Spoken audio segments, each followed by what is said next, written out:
Have the Ducks landed on a new head coach? Is Isac Lundeström headed out the door? Find out on this episode of Locked On Anaheim Ducks.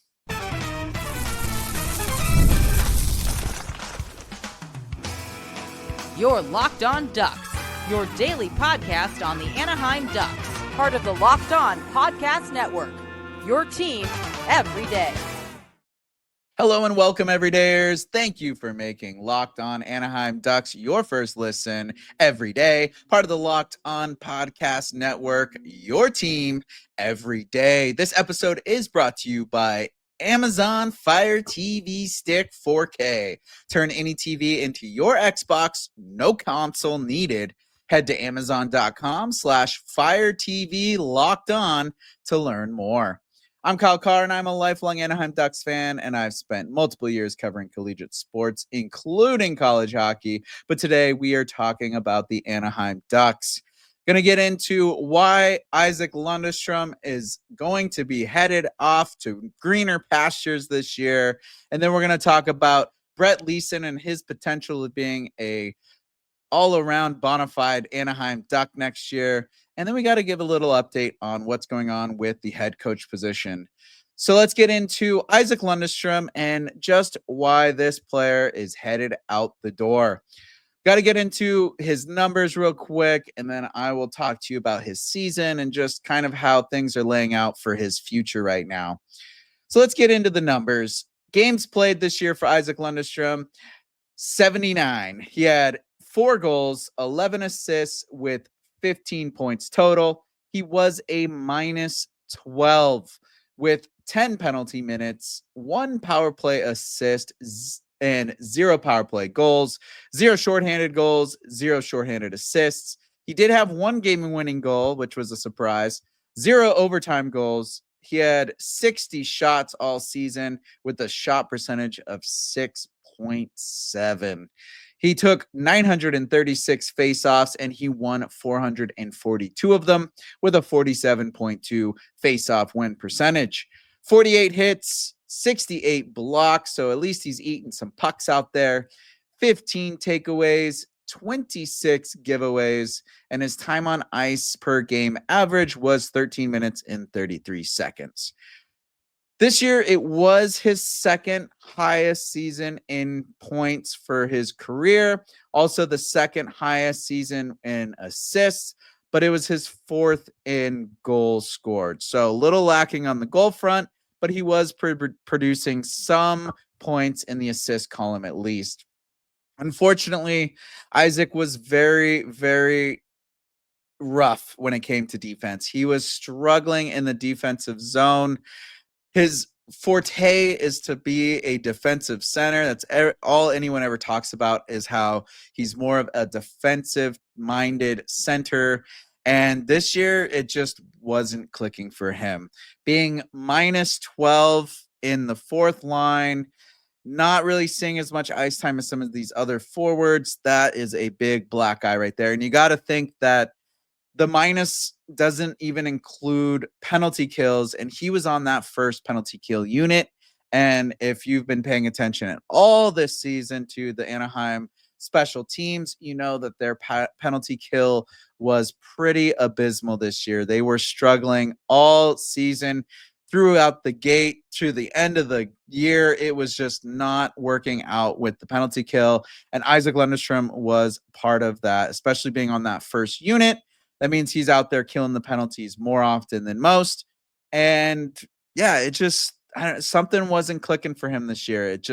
He's not the biggest body out there. He's not much of a physical type guy. You can see there, he only had a few hits, 48 hits, a little more than some of the other guys out there, but it just, you got to get engaged when you are the 4th line center. And seeing what the Ducks need when it comes to looking at the future and kind of the playoff mentality. Like, I just keep looking at this year's playoffs and how physical those games have been. And when you're a deep playoff team, you got to have 4 lines flowing. You got to be switching, rolling all those lines through. And they all got to be strong. They all got to be physical. And Isac just isn't really one of those guys that's that physical of a player. He's from that Swedish hockey mentality. They they play a different style than the North American style, and it just didn't seem like it was clicking very much for him this year. I just think that overall Anaheim needs a more aggressive, more physical center as that fourth line player, and there are guys that are in the pipeline right now that could fill that position and have a little bit more success even on that fourth line. Uh, it's hard because Isac, he is kind of he's one of those homegrown players. He's been playing for a few years now, and he's up at this point in his career. He is going to be an RFA, or restricted free agent. So that means that Anaheim has to offer him a contract. He can't just go pick another team. They can offer him a qualifying contract, but the Ducks have to either match it and then he can go, or if the Ducks match it, he stays. But the way that I'm seeing things going right now, I don't really see many teams really hunting for someone like Isac Lundeström to really give him an offer sheet in that type of move, like you see the Blues pull last year against Edmonton. This year, I really more see him being a sign and trade. So Anaheim will probably give him a kind of a bottom dollar deal, enough to keep him on roster at least. And then if they can, try to flip him for assets or put him on the as extra piece in a trade for someone else down the line. Just not really seeing a future with him in Anaheim. After this year, it was just really, really tough to watch. And I mean, if he does stay with Anaheim and he ends up on the roster, I definitely expect him to really hone into a more physical type play and really get back to the basics with his defensive structure and trying to keep that defensive mind in play and really get in there, get on the forecheck when he is on the fourth line and try to work more on that, on tying up the other centers, not letting people go, not losing them in the traffic, not losing them in the shuffle, and really just staying strong on the stick in the defensive zone. You got to lock up these bigger guys, and that's where he kind of struggled, is his inability to really get into a stick battle with some of these bigger top centers, and then he's losing. He's losing out, or they get the puck back. It's just a turnover, whatever it is, and all of a sudden it's in the back of the Anaheim net, and the Ducks cannot afford that right now. They got to get someone a little bit more aware and a little bit stronger in that position. If you were to maybe move to a winger position and stay on the team, I could see that possibly happening. But after this season, I really don't see him being a staple in the Anaheim roster, especially if the Ducks are trying to make a push into the postseason and get into that playoff style of hockey. That's going to require a lot more physicality out of Isac Lundeström. Again, that's if he stays. If not, he could, like I said, he could definitely be an asset to add on to a trade to maybe make it a little bit more lucrative and get someone back in return. I definitely see that more as his path this year. In regards to grades, though, I do give him a C on offense, a D on defense, and an overall grade of C minus. We've seen better out of him. Yes, this was his second highest in points and assists, but overall, having that minus 12, struggling on the PK, not being able to lock down these bigger centers when he's out there trying to kill them off, or, being that fourth line grinder, trying to take up minutes and go up against guys like Connor McDavid or Leon Draisaitl or, Anze Kopitar, Quentin Byfield, guys like that.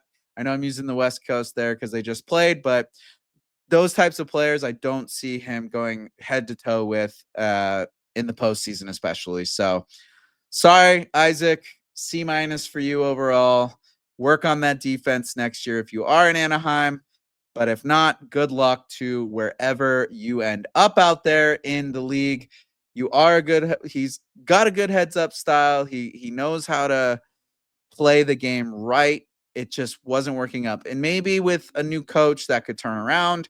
Maybe he was mismanaged this year with Greg Cronin, and that was an issue behind his lack of numbers and his struggles in the plus minus column. But it just doesn't seem like the type of player that Pat Verbeek is looking for when it comes to a fourth line center like that. So anyways, moving on. We're going to get into Brett Leason. And this is one of those players that I see being able to take another step with Anaheim, kind of around the same numbers as Isaac, but there's a lot of potential there. And he's kind of a low-key fan favorite. So we'll get into him coming up next. Do you ever check your bank account and wonder, where did all my money go? Between dining out, online shopping, and entertainment, it is easy to lose track. That's where Monarch Money comes in, your personal CFO, giving you full visibility and control over your finances.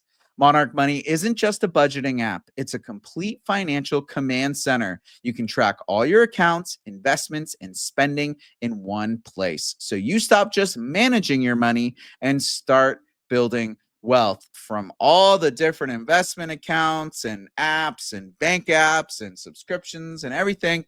You just log it all into Monarch Money. It's a one-stop shop. You get to see all your finances, everything that's going on when it comes to your money. It's right there on Monarch Money.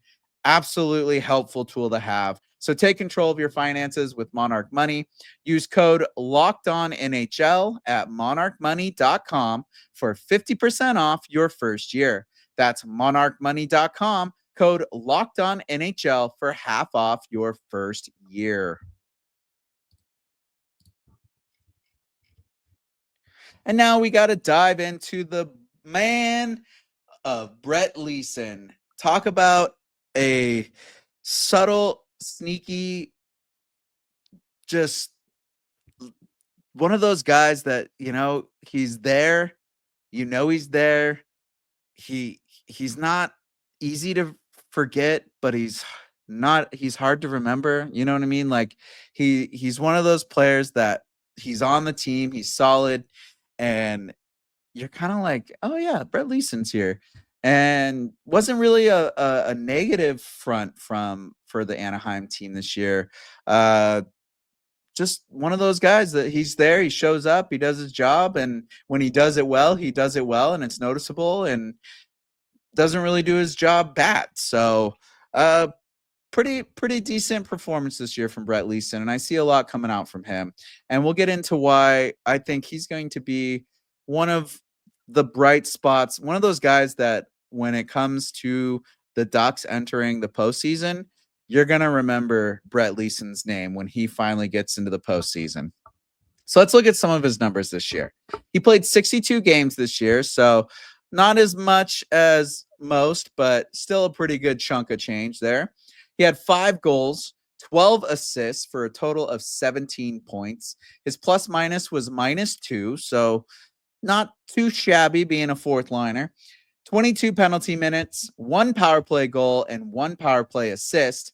0 shorthanded goals, 0 shorthanded assists. Unfortunately, he had 0 game-winning goals and 0 overtime goals, but he did get the scoring started for a few of the Ducks games this year. He had 79 shots with a shot percentage of 6.3. He only took 81 faceoffs and won only 23 of those. So a faceoff win percentage of 28.4, not really the faceoff wizard. 64 hits and 44 blocked shots, 7 takeaways, 30 giveaways, and his average time on ice per game was 12 minutes and 59 seconds. So his ice time was down comparatively to last year. Cronin wasn't really giving him as much play time this year as he has previously, but when he was in the lineup, he overall played a pretty solid game, especially being a fourth liner. He was one of those more reliable guys, being only a -2 and compared to Lundeström being -12. That's a huge improvement, and definitely one of the brighter spots for the bottom six for Anaheim. Still fairly young. He's only 26 right now. He's played for a couple seasons. The Ducks picked him up off waivers a few years ago, and he is also being a restricted free agent coming up. So this is one of the guys, though, that I see Anaheim signing to not too big of a contract, but also at least keeping him around to help build the culture and really beefing up that fourth line, because he is one of the bigger guys on the team. He's a big body out there. He knows how to play physical. He knows how to throw it, and he's a pretty good shutdown guy when he really needs to be. I really felt like he played a strong game being on that fourth line. Like I said, you're going against top performers, and I could definitely see him really stepping up and going to that next level with a new coach, bringing in someone that knows how to get the best out of players and push them the right way. This is the ceiling is way up here for Brett Leason. He's got really good hands. He's able to move the puck well. He's got a wicked shot. That thing is a rocket when he actually gets one off. So definitely a good time for him to be locked in, locked on, and I just see a lot coming out of this player moving into the future as uh, a big fourth line, bottom six type guy. Could even move up to the third line if he really had to. Um, there wasn't really much to complain about this year. Like I said, he was there. He was solid. He was pretty reliable when you needed him to be. Wasn't giving up too many bad chances. He had a couple breakaway goals this year that he just used his body, used his speed, and used that shot of his. One of them was a nice 5-hole he put on Edmonton.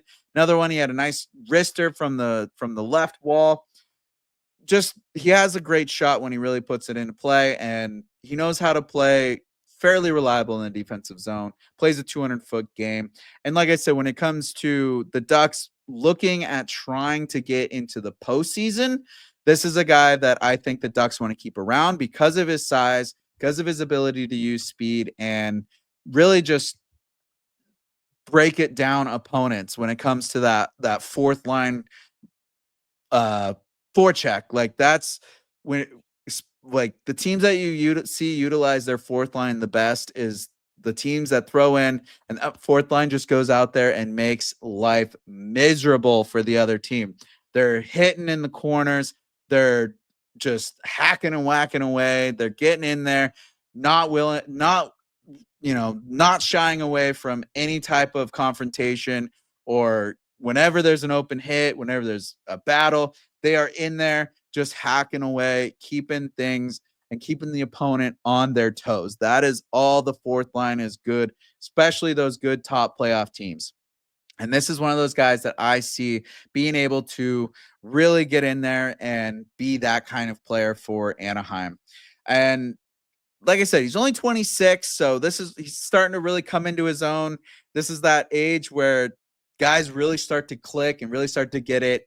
And after being in that hunt this year, kind of being on that wild card chase and getting that taste of what it means to be in the contention and where the little things matter, he was one of the guys that I felt like stood out and was able to do those little things right. Yeah, it might not have shown up as much on the score sheet, but it also resulted in the opponent not ending up on the score sheet. And that's really, really what you want, especially from those fourth line guys. Now, another thing that I've noticed, and this is just from paying attention to social media, being at games, talking to fans, just talking to the community, Brett Leason is one of those low-key fan favorites. There's something about him. The kids like him.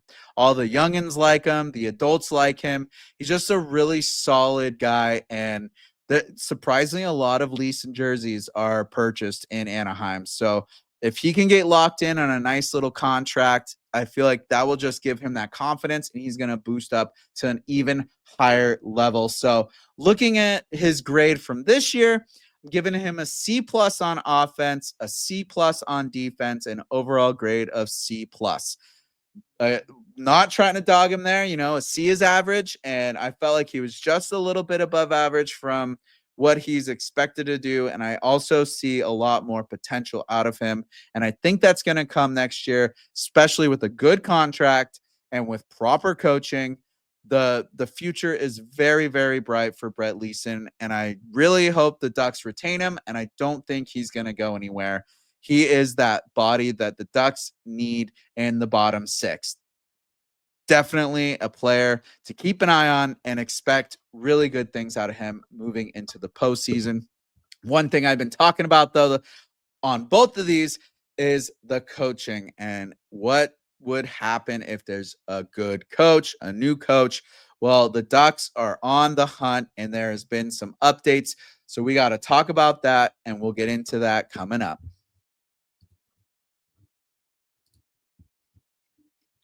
Did you know your Fire TV is also an Xbox? Turn any TV into your gaming and entertainment hub with Fire TV Stick 4K devices. No console required. Just grab your paired controller, subscribe, or sign in to Xbox Game Pass Ultimate with EA Play included, and you're ready to go. Dive into hundreds of premium titles, including EA Sports, College Football 25 to Call of Duty, as easily as you stream your favorite shows. I am a massive Xbox player, and if you're on there recently, if you hit the Xbox Ultimate and you got that Game Pass plan, they have the updated, remastered Elder Scrolls Oblivion, and it looks beautiful. And you can play that now with your Fire TV Stick 4K anywhere and everywhere as long as you have a controller. So make sure you head to Amazon/Fire TV Locked On to get started. Xbox Game Pass Ultimate subscription and compatible controller required. Available on select devices, including the Fire TV Stick 4K 2nd Gen, Fire TV Stick 4K Max 1st and 2nd Gen, and Fire TV Cube 3rd Gen.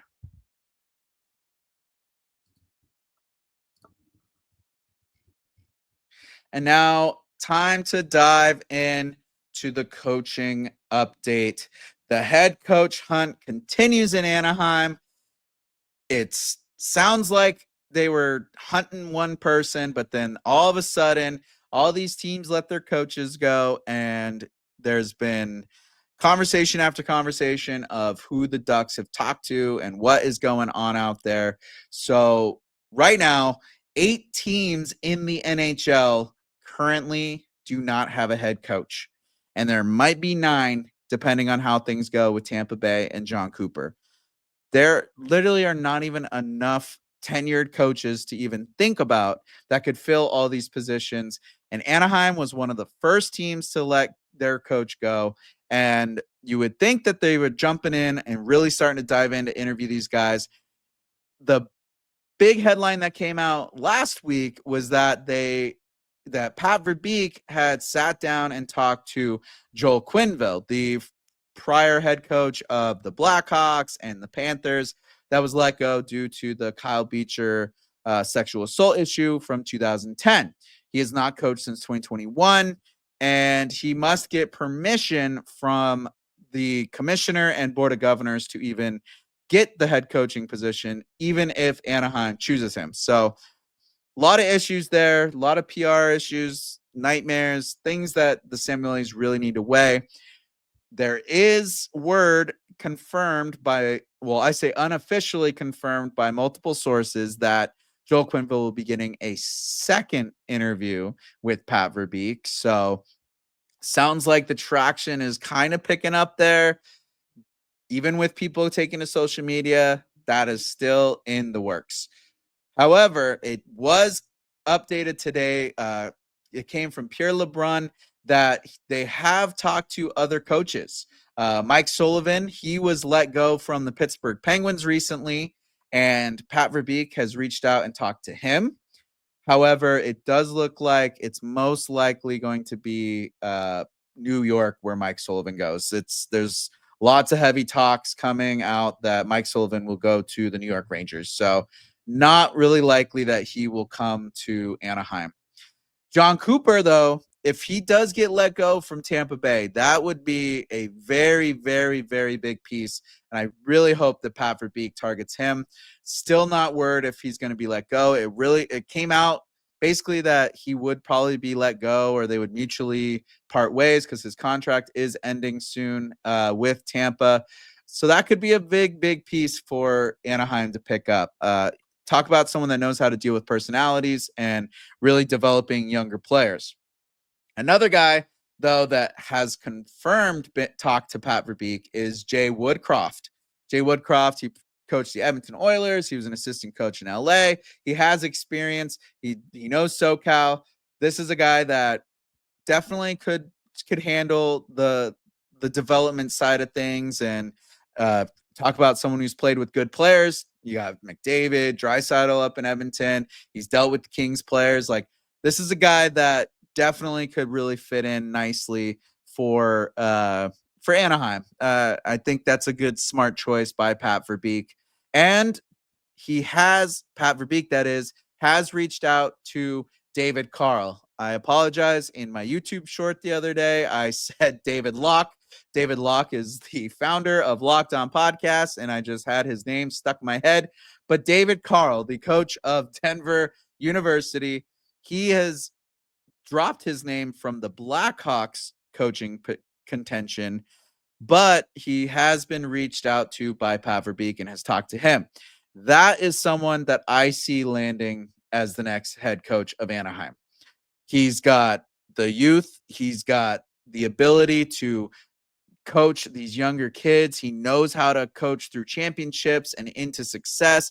He did it with Denver twice. He's been a phenomenal coach out there. And the only issue is that I don't know if Pat Verbeek wants to take on a new untested coach, because yes, he's coached college, he's had success in college, but the NHL is a totally different beast. And how is he going to translate his game from the college world to the NHL world? And after giving Coach Cronin that trial, or giving him his first start as an NHL coach and not having the success that he was looking for, I'm not sure if Pat Verbeek will want to do that again and go down the route of starting with someone new. But to have someone like David Carle that has really shown that he knows how to deal with these younger players and knows how to deal with personalities, and to come in and have this young core that Anaheim has, the prospect pool that Anaheim has, the closeness to Colorado, the beach, the location, and talk about someone who has a personality that really fits the Anaheim vibe. When you listen to his talk, you see the way he is with Team USA, this way he is with the college kids. He just has that vibe and that personality that meshes well with the Anaheim players and even just Orange County in general. He really fits that West Coast kind of cool, calm, chill type of guy. And I really think he would fit phenomenally with the Anaheim Ducks. And I would love to see him out here. But that, on his side of things, do you really want to leave the college world where you're guaranteed? I mean, he's pretty much got that job on lock right now. And for him to step away and take the risk of coming to an NHL team, which the mantra is coaches get hired to get fired in the NHL, and he could just stay and have that job in Denver and keep going and doing his thing there. So yes, everyone wants to reach the top pinnacle. You want to be an NHL coach. That's obviously why you do it. But when it comes to having family, a young family, and having success in Denver, do you really want to take that risk? I'd hope so. I would love to have him out here. I think there's a lot of lucrative package deal kind of thing that Anaheim can have, the cap space, the creative control that he can have, the ability to work with Pat Verbeek and really develop a winning culture in Anaheim is there for him to have. But that's, I think that's kind of why Verbeek is leaning towards Joel Quenneville or a Jay Woodcroft, or guys that are more seasoned veteran coaches because he's already dealt with that fresh blood of Greg Cronin. So some things to think about, some things to mull over. We'll keep getting updates. We'll keep paying attention. I hope we have an answer soon. I would love to see the young blood out here in Anaheim, and he would be a phenomenal coach. But does David Carle really want to step away? And does Pat Verbeek want someone that's a little bit more rigorous of a veteran and has that experience? So it will continue. We'll see how things go with the second interview with Joel Quenneville and see how the noise goes from there. And obviously, you can tune in to Locked On Ducks, and I will make sure to have all of that information for you because that's what we do out here on Locked On Anaheim Ducks, my friends. As always, thank you for listening. And thank you for making Locked On Anaheim Ducks your first listen today. For your second listen, check out the all-new Locked On NHL Game Night. Every game, every night, until a Stanley Cup champion is crowned. Get local analysis on a national scale. Find NHL Game Night on Locked On NHL on YouTube or wherever you listen to podcasts. You can find Locked On Ducks in the same place. Make sure you go like and subscribe to the YouTube channel. I appreciate it. I appreciate you. And thank you for listening. Be good out there. I am Kyle Carr. Good night.